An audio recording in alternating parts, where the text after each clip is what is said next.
Hello beautiful soul! Welcome back to my channel. This is Meisha Amra from Japan, Kabayan. Virgo, this reading is for you. Tingnan natin yung April 27 to May 3, 2025. Maraming salamat muna sa akamang subscriber, new subscriber, cross-watcher, at sa mga bagong pasok dyan. Welcome na welcome kayo sa bahay ni Ate Aimee. Salamat din sa nakataba ng puso na yung mga comments at sa mga nagpa-personal reading. Marami pong salamat. Kung gusto nyo na energy nyo lang talaga, ang gusto nyo makuha natin, all the details para sa personal reading ay nasa baba ng video na ito. This is a general reading. Yung magkaiba ang general reading sa personal reading, kunin mo lang sa'yo at itapon ang hindi sa'yo. Maaring ito is a vice versa. Energy mo, energy ng person mo, energy ng malapit sa puso mo. Nangyayari, or mangyayari pala. Use your own intuition, lawakan natin ating isipan. Gawin nyo lang itong guide dahil kayo pa rin makapagpapabago ng inyong buhay. Sa nakita ko sa'yo dito, siguro iba sa inyo, nasa networking kayo o kaya pupunta kayo o you are in a place na maraming tao, no? Sa nakita ko dito, andito rin yung situation na iba, there's a group or maaring you are YouTuber, networking, mga tao, ganyan. Either pupunta ka doon or you're in a place na mga ganun. Or you're in an outdoor, parang something outdoor. Ako nakikita dito. Yun. And then, may mga commitment ako nakikita.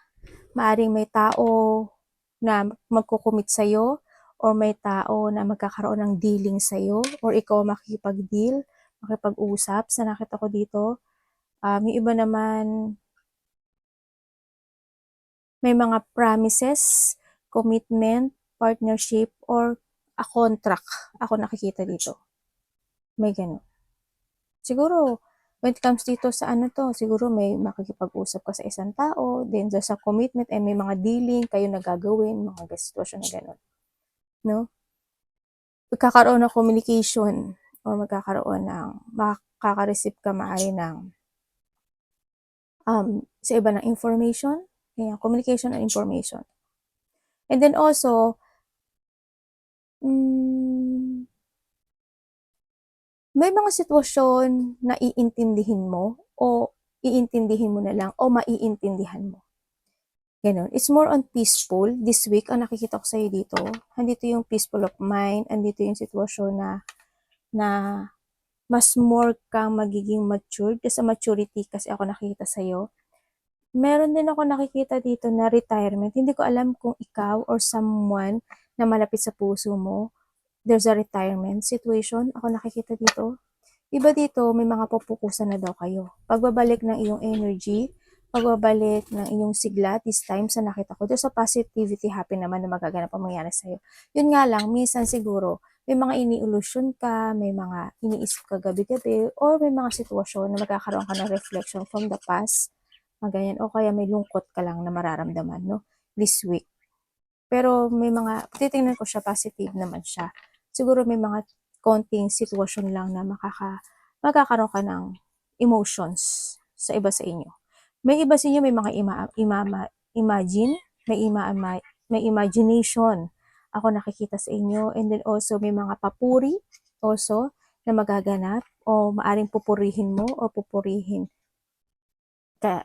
kanya, parang ganun, vice versa, sa nakikita ko dito. May mga mag-a-unlock sa buhay mo, no? There's a success and victory, may mga successful happening, may malalaman ka daw ka ng katotohanan. Ganun, ang sabi dito. Pero may positive outcome naman. Ako nakikita.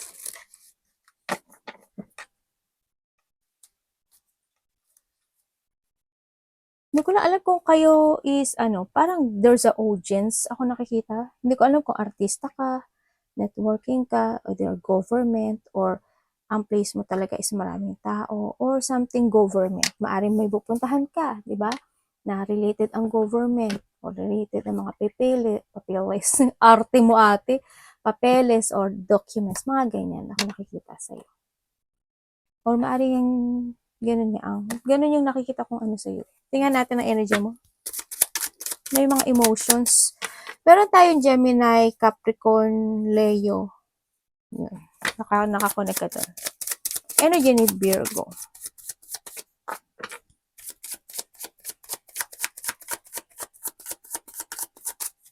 you thinking for a peace of mind. Parang handun yung enlightenment for a peace. Parang may mga idea siguro ikaw na naiisip na gusto mo ng peace of mind this time. Parang gano'n sa nakakita ko dito. Energy mo.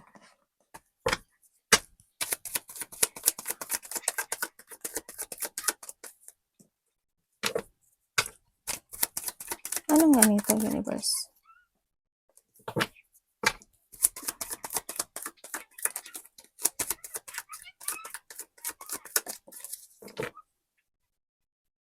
Okay. Energy mo, sa nakikita ko sa'yo dito, nga, dito ka nga sa emotions mode, no? Energy mo, nandito kasi sitwasyon na, may mga, siguro illusioning, or you're feeling emotions.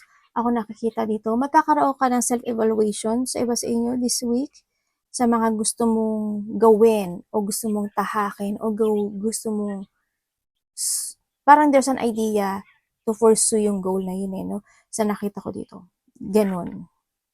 Yun na nakita ko. May mga iisipin ka, no? Na gusto mo i-pursue o gawin this time sa nakikita ko dito. Or magkakaroon ka ng self-evaluation, or magkakaroon ka ng awakening sa mga dapat mong gawin this time. O handito yung sitwasyon na mga didesisyonan mo this time. O handito rin yung sitwasyon na kung dati is on and off yung action mo, or you're feeling stuck from the past, and this time sa nakita ko dito, andito na yung pag-action. Ay, ano ba yan anak? Pag-action sa nakikita ko sa'yo. Para may mga actionan ka. Oo, hindi pa rin naman yung konting dissatisfaction. Hindi yun maaalis sa buhay. No? May mga dissatisfaction happen naman sa buhay. Pero nakita ko, mas more mong i-pursue yung idea mo this time sa nakita ko dito. It's time to awake, no? Magkakaroon kasi ng awakening sa iyo sa mga gusto mong gawin this time sa nakita ko dito. May mga didesisyonan ka. Yun na nakikita ko sa iyo. May mga ifa-follow mo yung nararamdaman mo this time. Yung idea mo this time. May mga i-research ka, aaralin mo, something ganun. Parang nakikita ko pa yung pag-aaralan ka na gusto mong i-pursue. May mga didesisyonan ka this time.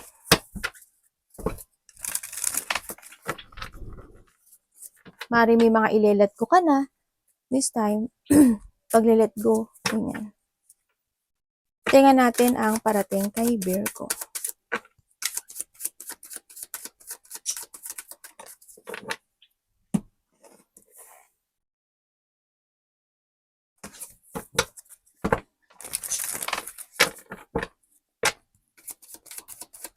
Parating sa kanya.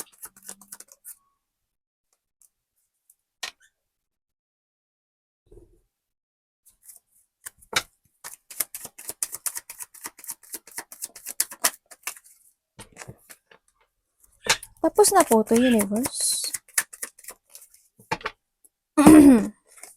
Okay. Parating sa'yo,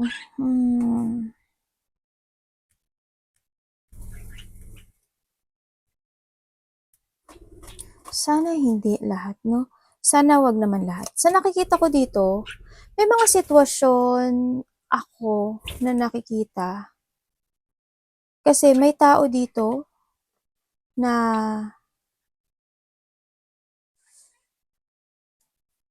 may taong malapit sa puso mo. Or may tao na a part of the family. Parang ganun sa nakita ko dito. No? Or handin yung sitwasyon na ikaw or a part of the family o lovers man ito. Basta nakakonect siya sa'yo. May isang sitwasyon sa buhay mo na hindi siya matutupad. Hindi magaganap. Halimbawa, may hinihiling ka. Hindi siya matutupad. Hindi magaganap. Paano ba Tagalog? Yun nga. Hindi maja-justisan. Ganon. Parang ang nakikita ko kasi dito, yung dreams na yon o yung papangarapin na yon is magsha-shattered yun. Yun nakikita ko. Halimbawa, may gusto kang hustisyahan, meron kang a-actionan. na isang bagay o sitwasyon, anything, na goal man yan, document, papers, tulad ng sabi ko, may government something, di ba? Any situation na goal na didesisyonan mo na gagawin mo, hindi siya mahuhustisyahan eh. This is more on disbalance, no? Hindi siya kawalan ng katarungan. Tama naman ako, di ba? Mawala ng katarungan yun. As in, magsha-shattered yun. Halimbawa, ano bang pwede kong explain? Halimbawa,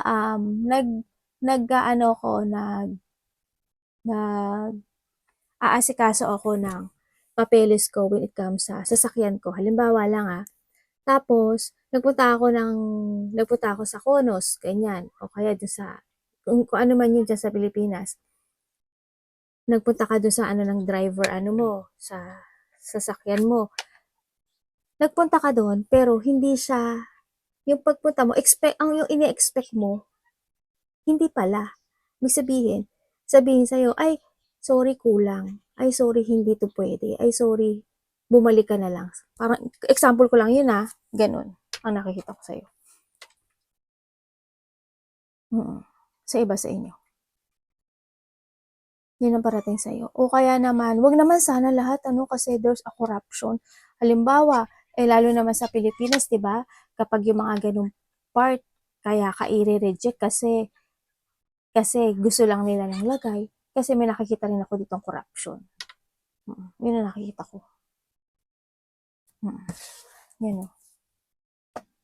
Parang nahandun ka sa option situation kasi. Yan. Lalo na pag sa Pilipinas.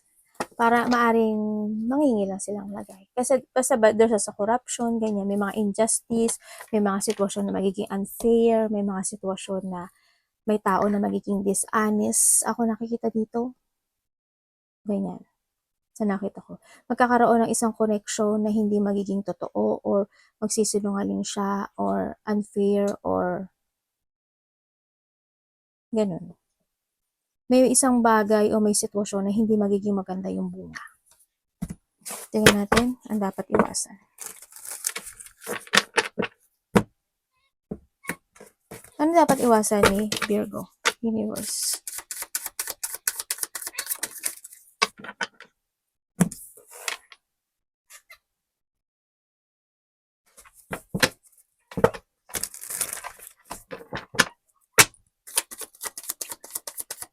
Dapat iwasan niya? Bakit po?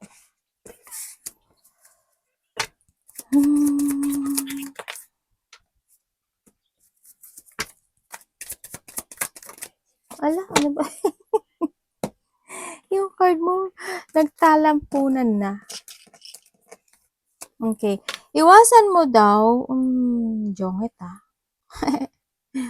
parang bading lang no? Iwasan mo daw yung isang sitwasyon na magkaroon ka ng frustration. Umiwas ka sa mga frustration, no? Umiwas ka sa mga frustration, umiwas ka sa pagkakaroon ng yung magsisi sa mga magaganap o mangyayari. Kasi it happened. Dapat mangyari yun, no?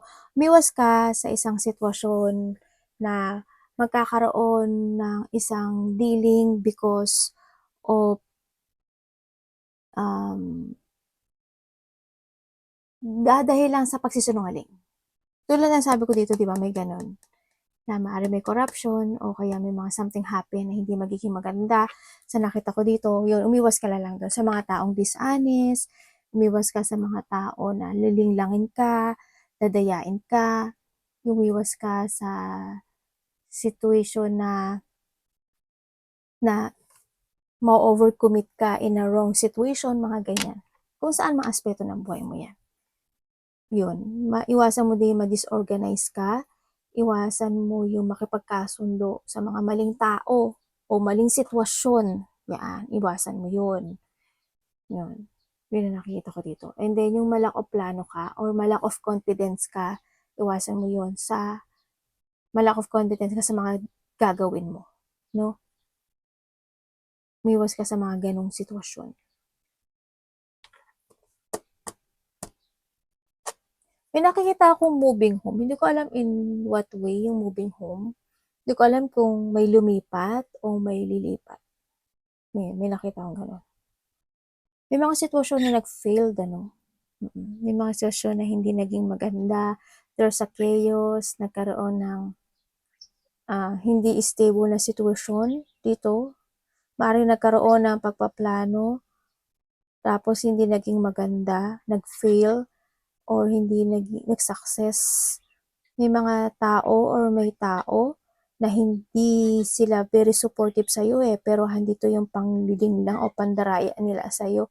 Sa nakikita ko dito. Yun. There's a disorganized situation. Ako rin na nakikita sa'yo. No? Tingnan natin. Tingnan natin ang love. Siyempre, nagkamot muna si ate. Virgo. Ang love sa lahat kasama sa trabaho, sarili, kapatid, karelasyon, anak, kaibigan. Kamusta ang love ni Virgo? Question.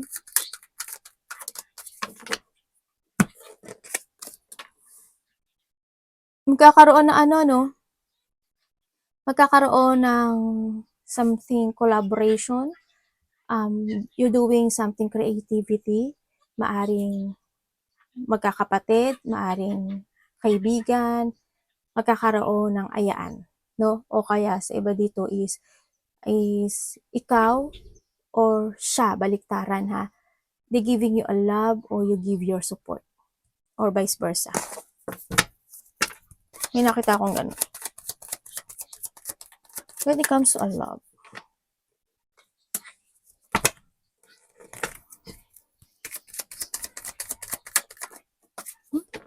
itong card.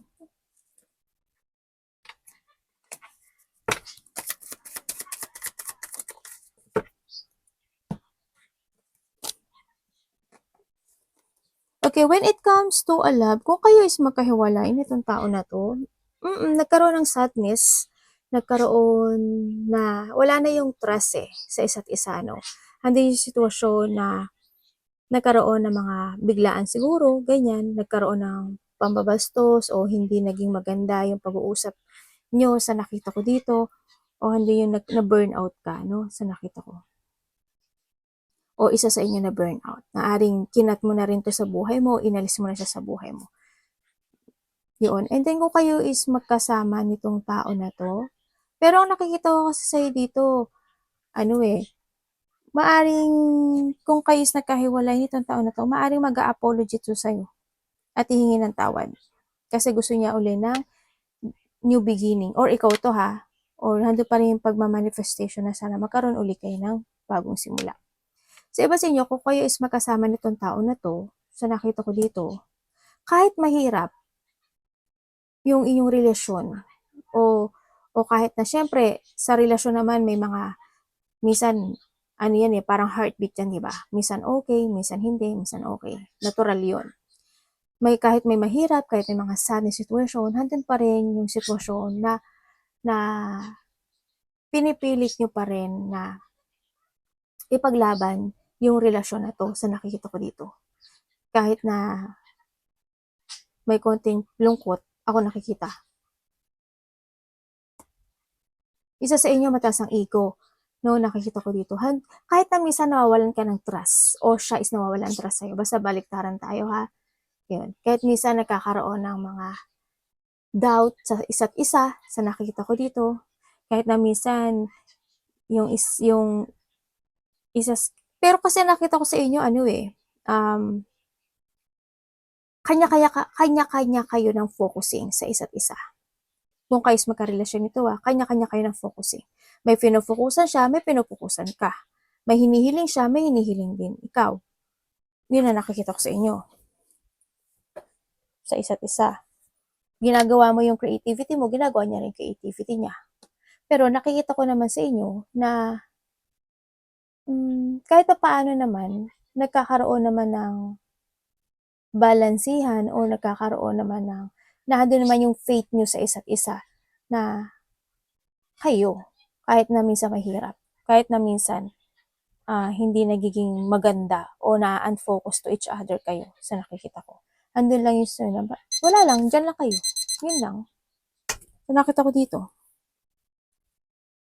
Binabalanse niyo lang yung relasyon niyo. Kung kayo is bago, kung kayo is single, for being a single, sa nakita ko dito, you need to focus more muna sa sarili mo eh. Ang nakita ko dito eh. Maaring may tao na bagong parating pero hindi ko pa siya nakikita as a lover, no? Maaring nakakasama mo na siya sa trabaho, ganyan, or maaring ito is mas matanda sa iyo, or maybe this is your boss, or pero may bago ako nakakita, or vice versa. Tingnan natin ang iyong money. Kamusta ang money ni Virgo this week?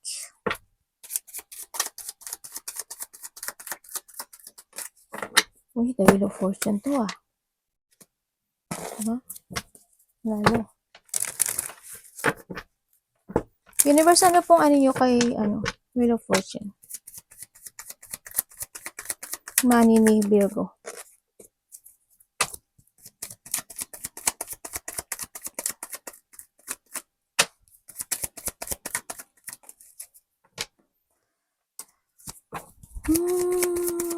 Ano yan? Chariot.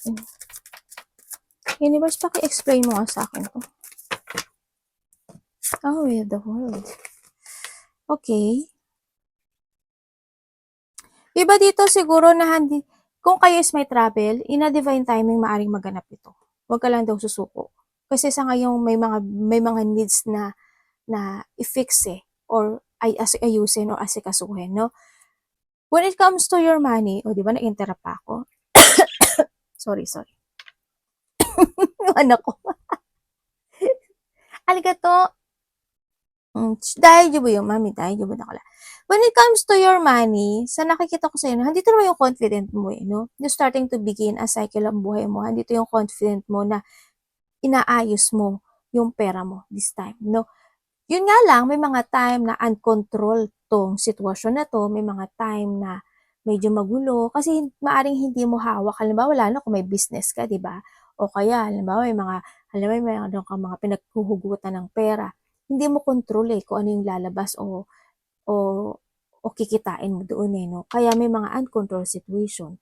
Oo, may mga time na nagkakaroon ng struggle, pero pinipilit mong labanan yung bagay na yun, no? Kahit nagkakaroon ka ng battle which comes sometimes sa sarili mo, pero andun pa rin yung confident mo na malalakpasan mo yung mga bagay na yun. Napansamantala lang yun, mga ganun-ganun sa nakita ko to. Mag-change lang yun, sa ngayon hindi siguro, pero try my best, ganun sa nakita ko dito.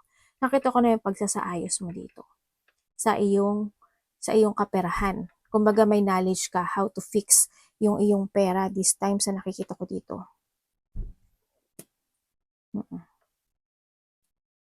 Tingnan natin. Any opportunity pa po?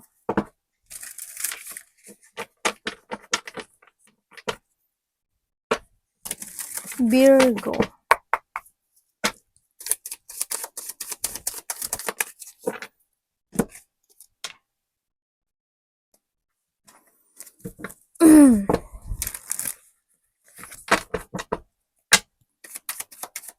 May nakikita akong document and papers, ano?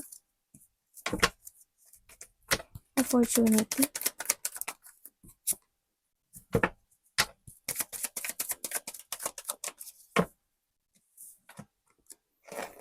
Okay, opportunity mo, may isang bagay o sitwasyon ka doon na makipagsapalaran ka to fulfill and to achieve itong bagay na ito.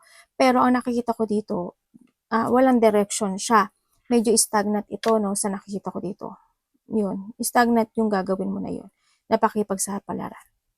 Or maybe you're taking a risk for something, tapos medyo stagnant kasi siya, pero kailangan mo makapagsapalaran sa ngayon. Kahit walang kalinawan, itong bagay na to, kailangan mo pa rin,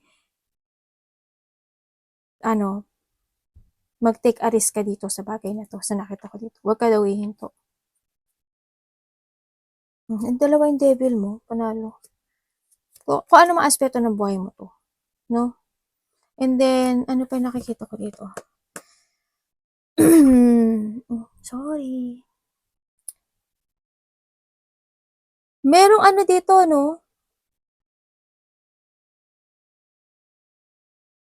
merong tao dito, may taong may lihim, or maaaring masikreto ka, ganyan. Or sa iba sa inyo, may taong may lihim. Hindi ko alam kung ikaw or someone. Sana walang gumagamit ng pinagbabawal na gamot, ano? Sa nakita ko dito. Sana walang ganun. Sana walang ganun. May nakita akong ganun. Sana hindi lahat.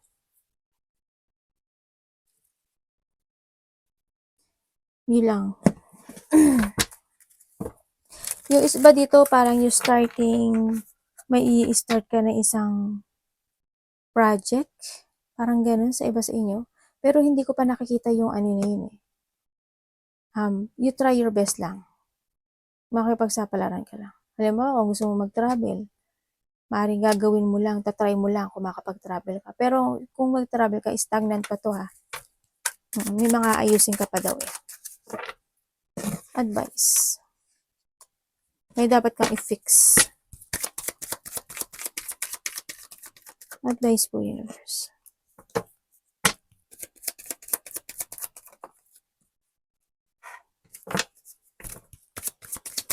Ano ko ito nakita? Parang nakita ko na itong card na.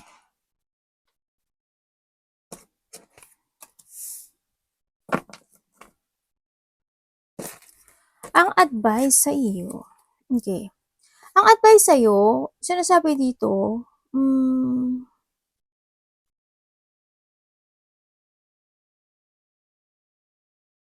try mo daw, you need to see the fact before kang magdesisyon sa buhay. Sinasabi dito. Alam ko naman na ganun ka naman palagi, no? Ang advice din dito is you need to use your mind and intellect sa mga didesisyonan mo this time. Kung magkakaroon ka ng mga choices o magkakaroon ka ng mga obstacle, kailangan mo daw na harapin yon. No? Sinasabi rin dito na don't go to the flow or handang yung sitwasyon na be responsible. Alam ko naman na responsable ka naman sa lahat ng bagay sa nakikita ko dito. Sinasabi rin dito na may financial problem. May taong may sakit. Hindi ba nananakit yung katawan mo, kalamnan, joint, buto-buto, buto-buto, mga ganun, or masakit ba ulo mo, paa mo, parang ganun nakikita ko sa iba, no? May sakit sa tugo, yung iba dito, or a bladder. Okay, ang nakikita ko dito, yun nakikita ko dito. Hindi ko lang alam kung ikaw to o someone sa buhay mo. Iba dito, dibdib puso, ganyan. Okay. And then, sinasabi rin dito na don't go to the flow, sinasabi dito, and whatever holding you back sa nakaraan, i-release mo yun. So, this time, you need to be more wiser and stronger. Yun, kailangan mo magkaroon ng acceptance sa mga bagay o sitwasyon na magaganap o mangyayari sa buhay mo. Huwag kang matakot sa mga gusto mong tahakin o desisyonan this time. Kailangan harapin mo yung takot mo. Kailangan hanapin mo yung painful something happen na mga choices, kung ano man yung choice mo, kung ang painful man yun, harapin mo yun, mas maganda kasi yun eh. As is, mas matututo ka. No? And then, sinasabi rin dito na if you want to crossroad, gawin mo. If you want to cut, ikat mo yung mga bagay o sitwasyon na hindi makakagood para sa'yo. Sa nakita ko dito. Meron ka daw marireceive na text message o messages or information message sa isang tao na nakakonect sa'yo. Maaring itong tao na to is in a distance, maaring nasa ibang baryo, ibang lugar, ibang bansa. Yun na nakita ko. Merong connection ako nakikita dito. Yun. Arigatou namaste, God bless.